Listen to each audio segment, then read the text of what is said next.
Hello guys, welcome back to reaction pro. I hope आप सब बढ़िया होंगे, फिटफाट होंगे और खूब मजे में होंगे। तो today we are react on why was British army afraid of capturing Nepal, why British never colonised Nepal.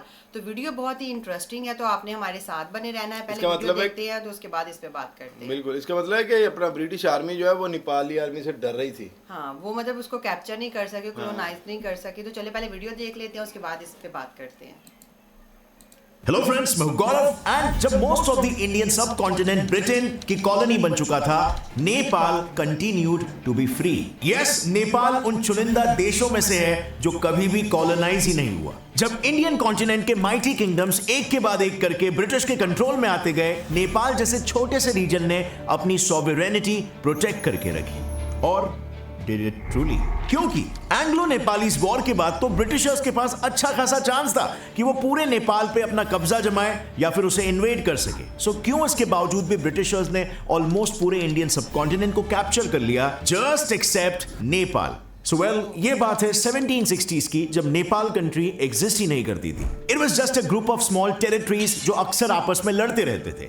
इन्हीं टेरिटरीज में से एक था एक छोटा सा kingdom called Gorkha. Gorkha kingdom के उस समय के राजा थे पृथ्वी नारायण शाह। वो सिर्फ 20 साल के थे जब उन्हें गोरखा का किंग बना दिया गया था, और तभी से उन्हें इंडियन टेरिटरीज में बढ़ते मुगल इन्फ्लुएंस से काफी ज्यादा चिंता होने लगी। और उन्होंने ये सोचा कि इससे क्यों ना नेपाल को बचाने के लिए उन सारे छोटे टेरिटरीज को यूनाइट किया जाए और एक देश बनाया जाए। उनका यह एम्बिशन था कि असली हिंदुस्तान यानी लैंड ऑफ हिंदूज एस्टैब्लिश किया जाए, जो कि मुगल रूल या किसी भी फॉरेन इन्फ्लुएंस से कंप्लीटली अलग हो। सो अपने टैक्टफुलनेस और अपनी फियर्स गोरखा आर्मी के बलबूते पर भूटान और कश्मीर के बीच के जितने भी टेरिटरीज थे, उन्होंने वो सब कॉन्कर कर लिए और 1769 में एस्टैब्लिश कर दिया द किंगडम ऑफ नेपाल। अब नेपाल में तो एक और गुरखास एक स्ट्रॉन्ग पावर बनके इमर्ज हो रहे थे, लेकिन वहीं पर दूसरे ओर भारत में ब्रिटिश ईस्ट इंडिया कंपनी ने भी 1757 के बाद से धीरे धीरे इंडिया में अपने डोमिनेंस को बढ़ाना शुरू कर दिया। सो अब क्योंकि पूरे इंडियन कॉन्टिनेंट में मेजरली गुरखास और ब्रिटिश ईस्ट इंडिया कंपनी, यही दो पॉकेट्स ऑफ पावर्स इमर्ज हुए थे, तो उन दोनों का एक दिन टकराना तो ऑब्वियस ही बात थी। लेकिन अगर ब्रिटिश के पर्सपेक्टिव से देखें तो उनके एजेंडा में नेपाल एक्चुअली कभी था ही नहीं, and mostly because of its geography, and that is the first reason why Nepal कभी कॉलोनाइज नहीं हो पाया। सो आइए जरा नेपाल की ज्योग्राफी पर थोड़ी सी नजर डालते हैं। वो 75% माउंटेन्स से ही कवर्ड है। दुनिया के सबसे रगेड और अनइनहैबिटेबल टेरेन्स यहां पर पाए जाते हैं, और ब्रिटिशर्स को हाई ऑल्टीट्यूड माउंटेन्स पर लड़ने का कोई एक्सपीरियंस नहीं था। प्लस ब्रिटिशर्स के पास एक अपहिल बैटल करने की फाइनेंशियल और फिजिकल क्षमता दोनों भी नहीं थी। So it's a simple fact कि नेपाल की ज्योग्राफी ने कहीं ना कहीं उसे प्रोटेक्ट किया। नाउ नेपाल के कॉलोनाइज ना होने का सेकंड रीजन ये भी था कि कहीं ना कहीं ब्रिटेन नेपाल को एज अ बफर स्टेट देखता था। यानी नेपाल को कॉन्कर करना मतलब डायरेक्टली चाइना के पावरफुल चिंग एम्पायर से बाउंड्री शेयर करना। एंड ब्रिटेन अभी अभी इंडियन सबकॉन्टिनेंट में अपने फुटहोल्ड को एस्टैब्लिश कर रहा था, एंड ऐसे में it didn't want to come face to face with China. And this is also the reason कि सिर्फ नेपाल ही नहीं बल्कि ब्रिटिशर्स ने भूटान, कश्मीर और सिक्किम को भी इन्वेड नहीं किया। But Britain couldn't avoid Nepal for too long, क्योंकि ब्रिटिश और गुरखा फोर्सेस पहली बार अपने आमने सामने आए इन 1769 इन सिंधुली गढ़ी वॉर। देखो, काठमांडू वैली नेपाल रीजन में एक इंपॉर्टेंट किंगडम था, और ब्रिटेन के उसके साथ ऑलरेडी काफी क्लोज ट्रेड रिलेशंस थे। सो जब पृथ्वी शाह ने अपने यूनिफिकेशन मिशन के तहत काठमांडू पर अटैक किया, ब्रिटिशर्स ने दोस्ती निभाने के लिए अपने ट्रूप्स वहां पर भी भेज दिए, और इसी से शुरू हो गया the famous Sindhuli Garhi war. और फेमस इसीलिए क्योंकि इसमें ब्रिटेन बुरी तरीके से हार गया और उनके 1000 सोल्जर्स भी मारे गए थे। इनफैक्ट उनकी हालत इतनी बुरी हो गई थी कि उनके सोल्जर्स अपने आर्म्स और एमिनेशंस को उधर ही छोड़कर भाग गए, and all because of the fierce Gorkha army. Now Gorkhas की वॉर टेक्निक्स काफी यूनिक थी। वो rocks, bows, arrows and specially their khukris, जो कि एक किस्म का नाइफ है, उसे यूज करने में एक्सपर्ट थे। Not just that, they were also masters of guerrilla warfare, जो कि शिवाजी महाराज भी काफी यूज किया करते थे, जो कि सरप्राइज अटैक्स होते हैं। And on top of that, वो सिंधुली के टेरेन्स के कोने कोने से फेमिलियर थे। एंड नॉट टू फॉरगेट, यहां पर नेपाल के ऑपोजिट ईस्ट इंडिया कंपनी है and not British Empire as a whole. So basically Nepal की धरती पे गोरखास को हराना वाज नेक्स्ट टू इम्पॉसिबल। अब फ्रेंड्स, जैसे हम हिस्ट्री को स्टडी करते हैं ताकि आगे आने वाले समय में हम बेटर इन्फॉर्म डिसीजंस ले सके, वैसे ही let's talk about today's India. आज के 138 करोड़ इंडियन पॉपुलेशन में भी इमेजिन्ड या आइडियल लाइफ और प्रैक्टिकल लाइफ काफी डिफर करती है, जैसे selection in schools and colleges, jobs etcetera. क्योंकि सिर्फ डिग्री होना इंपॉर्टेंट नहीं है, बल्कि चाहिए होता है स्किल्स जो एक्चुअल में आपको high paying, high quality jobs दिलाता है, एंड स्पेशली इन इंडस्ट्रीज जो बहुत तेजी से ग्रो हो रही है, जैसे इंजीनियरिंग इंडस्ट्री। और इसी गैप को ब्रिलियंटली फुलफिल करता है Skill Link. Skill Link is India's one of the largest engineering e-learning edtech platform, जहां पर आपको मिलते हैं PG programmes across domains like mechanical, civil, electrical, electronics, CSE etcetera etcetera. और इतना ही नहीं, स्किल लिंक पर आप कोर्सेज भी कर सकते हो फ्यूचरिस्टिक टेक्नोलॉजीज पर, जैसे कि hybrid electric vehicles, autonomous vehicles, AI, data science, machine learning और भी बहुत सारी कुछ। Now why should you go for it? 4 main reasons. Number 1, the third reason, British Nepal को कॉलोनाइज नहीं कर पाया। Brave and highly skilled Gorkha warriors का डर। और मैं इसे कोई एग्जैजरेट करके नहीं बता रहा हूं, ब्रिटेन इनकी आर्मी से इतना डर गया कि अगले 50 सालों तक उन्होंने गोरखा से कोई भी कॉन्फ्रंटेशन तक को अवॉइड कर दिया, until the final showdown, the Anglo-Gorkha War in 1814। ये वॉर 2 सालों तक चला कंटिन्यूसली, और इसी ने नेपाल की किस्मत हमेशा हमेशा के लिए बदल के रख दी। सो फर्स्ट एंड फॉरमोस्ट, इस जंग के पीछे 2 मेन वजहें थी।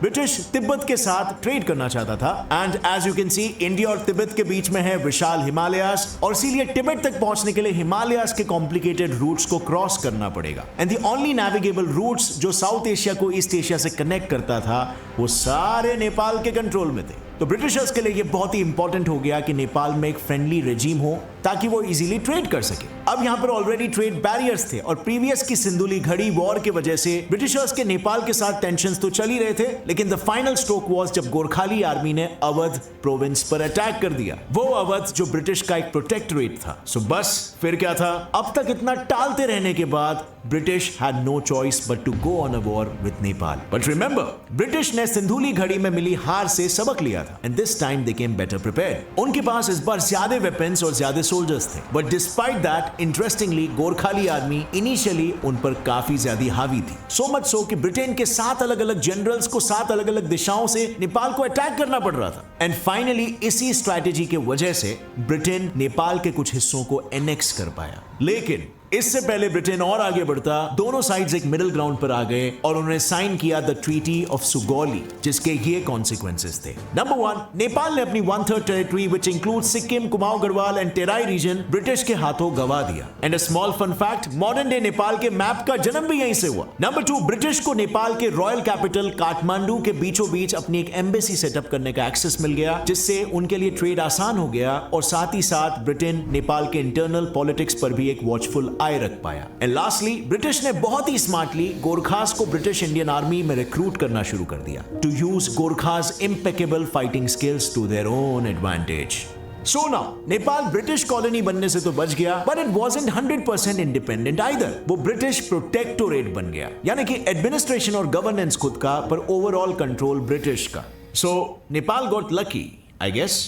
एक्चुअली नो, मतलब देखो, ईस्ट इंडिया कंपनी का नेपाल के 1/3 एरियाज एनेक्स करने के बावजूद पूरे नेपाल को अपनी कॉलोनी नहीं बनाने के पीछे 2 मेजर रीजंस थे अब तक। एक तो ज्योग्राफिकल टेरेन्स, और दूसरा EIC की आर्मी स्ट्रेंथ और पावर। बट आप खुद ही सोचो, ये रीजन EIC को कब तक एक्चुअली में रोक के रख सकता था? 1857 के इंडियन रेवोल्यूशन के बाद, जब भारत डायरेक्टली ब्रिटिश राज के अंदर आ गया, डू यू थिंक तब भी वो नेपाल को छोड़ देते? वेल नो, बट फिर भी छोड़ दिया, क्योंकि 1846 में नेपाल में एंट्री हुई जंग बहादुर राणा की। वो राणा डायनेस्टी जिसने आगे चल के नेपाल में 104 सालों तक रूल किया। सो बेसिकली जंग बहादुर ने अपने आप को नेपाल का परमानेंट प्राइम मिनिस्टर घोषित कर दिया और एक completely totalitarian regime with no opposing voices establish किया। In the meanwhile Britain India में एक्सपैंड तो हो ही रहा था, पर धीरे धीरे नेपाल के पॉलिटिकल स्फीयर में भी उसका इंटरफियरेंस बढ़ रहा था। और बस इसीलिए नेपाल को ब्रिटिश की कॉलोनी बनने से बचाने के लिए जंग बहादुर ने एक सिंपल सी रणनीति अपनाई, to be in the good books of Great Britain, और ये प्रूव करना कि दे कैन ट्रस्ट नेपाल और नेपाल कभी उनके रास्ते का कांटा नहीं बनेगा। सो 1857 में जब इंडिया का फर्स्ट रिवोल्ट ऑफ इंडिपेंडेंस चल रहा था, तब ब्रिटिशर्स के लिए ऑलरेडी इंडियन प्रोटेस्ट को कर्व करना भारी पड़ रहा था, और यहीं पर जंग बहादुर को दिखा एक अपॉर्चुनिटी। उसने मोर देन 3200 सोल्जर्स ब्रिटेन की मदद के लिए इंडिया भेज दिया, and and to be honest, Lucknow और अवध जैसे रीजन्स में हो रहे रिवोल्ट्स को नियंत्रण में लाना ब्रिटिशर्स के लिए नेपाली सोल्जर्स के बिना पॉसिबल भी नहीं था। इनफैक्ट इसी के दौरान जब काफी सारे इंडियन रिवोल्टर्स नेपाल के टेराई रीजन के जंगलों में जाकर छुप गए, तब जंग बहादुर ने उन सभी को कैप्चर करके मार डाला। अब यहां पर सोचने वाली बात यह है कि इस क्रिटिकल टाइम पर अगर नेपाल ने इंडिया का साथ दिया होता तो क्या होता। इनफैक्ट अगर देखा जाए तो नेपाल की जनरल मैसेस भी इंडिया के इस इंडिपेंडेंस रिबेलियन से सिंपैथाइज करती थी, उनको सपोर्ट करती थी। बट राणा ने अपने पावर और कंट्रोल को मेंटेन रखने के लिए ब्रिटेन का एलाय बनने का डिसीजन ले लिया था, और इनका यह डिसीजन इतना इन्फ्लुएंशियल था कि इस घटना के 62 साल बाद भी जलियांवाला बाग की शूटिंग में डायर के अंडर के 50 में से 25 शूट करने वाले गोरखा सोल्जर्स थे। एंड स्पीकिंग ऑफ टुडे, आज भी गुरखास ब्रिटिश आर्मी के 3% सोल्जर्स कॉन्स्टिट्यूट करते हैं। And of course the king was rewarded for all this. 1858 में क्वीन विक्टोरिया ने जंग बहादुर को highest British medal the knight grand cross of the order of the bath से honour किया था। इनफैक्ट ये फर्स्ट फॉरेन रूलर थे जिन्हें इस टाइटल से नवाजा गया था। And that is the fourth reason why Nepal British colonialism से बच सका, by being a trusted ally of the British। और इस पे एक एडेड बेनिफिट भी था, द गोरखास। अगर ब्रिटिश ने नेपाल को कॉलोनाइज कर लिया तो उन्हें गोरखास को दूसरे कॉलोनाइज नेशंस की फोर्सेस की तरफ फंड, ट्रेन और मेंटेन करना पड़ता, like they did in the case of British Indian army. पर अब जब उन्हें रिसोर्सेज मिल रहे हैं फ्री में और बिना रिस्पॉन्सिबिलिटी के, तो फोकट का वॉर करके काय को अपना टाइम वेस्ट करें। And that is the fifth reason why British never bothered to colonise Nepal. उन्हें उस टाइम नेपाल से जो सबसे बड़ा रिसोर्स मिल रहा था वो था मैन पावर, वो था आर्मी मैन, और वो उन्हें ऐसे भी फ्री में मिल रहा था। So they didn't have a lot of reasons to fight for that. It was the result. इस एक्सचेंज के बेनिफिट्स नेपाल को भी मिले और नतीजन नेपाल को लॉन्ग टर्म तक कंप्लीट इंडिपेंडेंस मिला रहा। जंग बहादुर की यही स्ट्रैटेजी कंटिन्यू की उनके सक्सेसर्स ने। इन सब के अलावा भी the Ranas were famous for their hunting diplomacy. Ranas का एक ट्रेडिशन हुआ करता था कि वो ब्रिटिश ऑफिशियल्स के साथ हंटिंग एक्सपीडिशंस पे जाते थे। And in one of these expedition in 1921 Nepal के एक रूलर शमशेर चंद्रा का proposal for complete independence got accepted. And finally इस डिसीजन को फॉर्मलाइज किया गया in 1923 in Nepal Britain treaty, जब नेपाल को एक इंडिपेंडेंट नेशन का रिकॉग्निशन मिला। सो इट्स ऑब्वियस नाउ, अगर हम टाइमलाइन को देखें तो इंडिया के 1947 में इंडिपेंडेंट होने से पहले ही नेपाल इंडिपेंडेंट हो चुका था। एंड बिकॉज वो पहले से ही इंडिपेंडेंट हो गया था, ब्रिटिश के जाने के बाद वो इंडियन टेरिटरी से इंटीग्रेट नहीं हुआ। अब फ्रेंड्स, यहां पर मैं आप लोग का ओपिनियन पूछना चाहूंगा, क्या आपको लगता है नेपाल के लिए ब्रिटिशर्स का साइड लेना बेनिफिशियल रहा या इंडिया के साथ इंटीग्रेट होना ज्यादा बेनिफिशियल रहता था अगर नेपाल शुरू से ही इंडिया को ज्यादा सपोर्ट करता? तो आज हमारी हिस्ट्री, ज्योग्राफी, इकोनॉमिक्स सब कुछ डिफरेंट हो सकता था। आपका जवाब क्या है नीचे कमेंट्स में लिखना। और अगर आपको इस वीडियो से कुछ भी नया जानने मिला तो एक लाइक जरूर ठोकना। गेट सेट फैक्ट चैनल को अभी सब्सक्राइब कर लो और बेल नोटिफिकेशन दबाओ। बिल्कुल जी। अच्छा ये है कि गौरव ठाकुर की जो वीडियोस है ना बहुत ही इंटरेस्टिंग और इंफॉर्मेटिव होती हैं। इनकी वीडियो अच्छी होती है, बहुत अच्छी होती हैं और एक एक पॉइंट ऑफ व्यू पे उन्होंने बात की होती है, जिसकी वजह से जो सुनने वाला होता है उसको हर चीज़ की समझ आ जाती है। बिल्कुल, मतलब जैसे हर एक पॉइंट को ना हाईलाइट किया हुआ था। अच्छा, ये नेपाल ने इंडिया का साथ नहीं दिया था, तब ब्रिटिश का साथ ब्रिटिश का इस वजह से, क्योंकि देखा जाए कि वो जो महाराजा थे ना, उन्होंने ये सोचा था कि उन्होंने अपनी एक रणनीति अपनाई थी कि मैं अगर ब्रिटिश का साथ दूंगा तो वो कॉलोनाइज नहीं करेंगे नेपाल को। उन्होंने उस टाइम ये चीज सोची थी, जबकि देखा कि पूरी हर तरफ ही ब्रिटिश का दौर था। अगर वो तब इंडिया का साथ देते ना तो आज वाकई ही नेपाल की तकदीर और होनी थी। हाँ, लेकिन उन्होंने उस टाइम सोचा जब पूरे इंडिया के ऊपर ब्रिटिश का हुकूमत ही तब उन्होंने अपना उस पॉइंट ऑफ व्यू से सोचा ना कि देखें कि हर तरफ हुकूमत उनकी है तो हम उनका साथ देते हैं, हम अपने आज़ादी के साथ जिएंगे, वो अपनी आज़ादी के साथ जिएंगे। ये भी तो देखो ना कि नेपाल जो है ना 1923 में समझ लो कि आज़ाद हो गया था। हाँ। ठीक है, और इंडिया आज़ाद हुआ है ना अपना 1947 में। 47 में। बट ये है कि ब्रिटिश एक दफा ना गोडे टेकने पे मजबूर हो गए थे। उनको ये था कि जो गोरखास आर्मी है ना, उन्होंने उनको मजबूर कर दिया था, क्योंकि देखे कि हर दफा उन्होंने शिकस्त खाई गोरखा आर्मी से। और गोरखास जो है वो बहुत ही एक स्ट्रॉन्ग फोर्स है, नो डाउट कि अब भी हम गोरखास की वीडियोस देखें तो कहा जाता है कि पूरी दुनिया में जो मानी जाने वाली फोर्स है वो गोरखास है।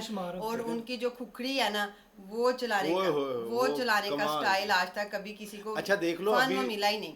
इसी वजह से ये जो इनका आपस में एक एग्रीमेंट हो गया था ना ठीक, इसकी इसी वजह से अपना ब्रिटिश आर्मी में भी गोरखाज है। हाँ, वो ठीक है? उनको इजीली बिल्कुल। ले रहे थे, उनको पता था कि ये ही आर्मी है जिन्होंने हमें मात दी थी, और अब हम इनको अपनी फोर्स में लेंगे तो हम और स्ट्रांग हो जाएंगे। बिल्कुल। उस टाइम जो बादशाह आया था ना, उसने उस टाइम पे जो डिसीजन लिया था वो मेरा ख्याल बेस्ट था। हाँ, उन्होंने ठीक है? अपनी उस क्योंकि इरा के हिसाब से उन्होंने बेस्ट डिसीजन लिया था, हाँ। क्योंकि हर बंदा जो है ना, पॉलिटिशियन जो भी है ना, वो ये देखेगा कि ऑन द स्पॉट क्या चीज चल रही है, बिल्कुल। और वो ये नहीं सोचेगा कि आने वाले दिनों में क्या होगा। बिल्कुल। और ये भी पता है ना कि हर साइड पे जिधर भी देखते थे ब्रिटिश का राज था। हाँ, ब्रिटिश का उनको राज ये था। पता है कि पानी में रह के मगरमच्छ से वैर नहीं लिया जा सकता है, ठीक है। बट ये है कि मगरमच्छ को भी पता चल गया था कि मैं अब नेपाल को ना टच भी नहीं कर सकता। नहीं कर सकता, ठीक है, बिल्कुल। क्योंकि जितना ब्रिटिश ने नुकसान उठाया था ना, और नुकसान सारा गोरखाज ने किया था। एक तो उनकी जो कहा जाता है ना ज्योग्राफी, उन्होंने उसको बचाया। देखे कि वो जैसे कि उन्होंने बताया कि हर तरफ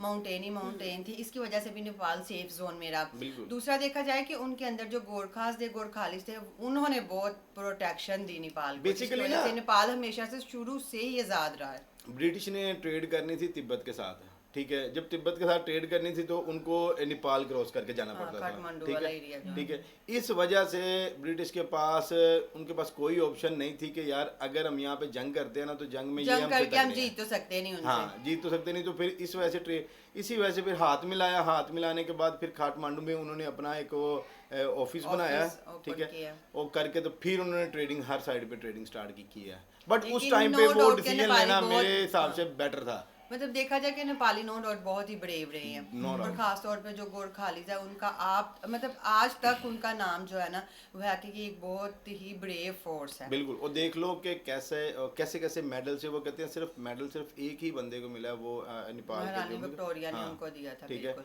और उसके अलावा किसी को नहीं मिला। और देख लो जब कहते थे लमसम 50 के 60 बंदे जो में से के फ्रंट पे आए थे ना, उनमें से 25 गोरखास थे, बिल्कुल।